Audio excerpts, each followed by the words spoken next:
শাকিব খান তুমি শুধু তোমারই তুলনা শাকিব খান 10 আউট অফ 10 না এটা দেখে আমি আসলে প্রেমে পড়ে গেছি।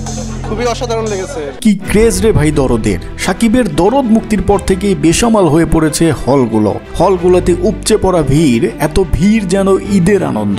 হ্যাঁ দর্শক, শাকিবের দরদ দেখতে আসা মানুষের তাণ্ডবে দরদের পরিচালক অনন্য মামুনও অবাক হয়ে পড়েছেন। তার মতে তিনি ভাবতেও পারেননি বাংলাদেশের মতো একটা দেশে ঈদ ছাড়া একটি সিনেমা রিলিজ হলে এতটা হিট হতে পারে। তিনি এটিও জানান যে এটি একমাত্র সম্ভব হয়েছে সুপারস্টার শাকিব খানের জন্য। শাকিব খান যে কি পরিমাণে জনপ্রিয় মেগাস্টার তা সিনেমা রিলিজের পর তার ভক্তদের রিয়াকশন দেখেই বোঝা যায়। দর্শক, শাকিব খানের দরদ কিন্তু ভয়ানক হিট হবে। দেশের 83টা হলে যেভাবে সারাদিন চলছে দরদের বুকিং, তাতে করে বেশিরভাগ হলেই তাদের শো এর সংখ্যা অনেক বেশি পরিমাণে বাড়াতে হচ্ছে। শুধু অপেক্ষা সন্ধ্যাতেই জানা যাবে দরদ কি পরিমাণে কালেকশন করে সুপার হিট হলো। আর কি পরিমাণে হলো সেটি জানতে হলে আমাদের চ্যানেলটি কিন্তু সাবস্ক্রাইব করে রাখবেন। তো দর্শক, আপনাদের কাছে দরদ কেমন লাগলো অবশ্যই কমেন্টে জানাতেও ভুলবেন না কিন্তু।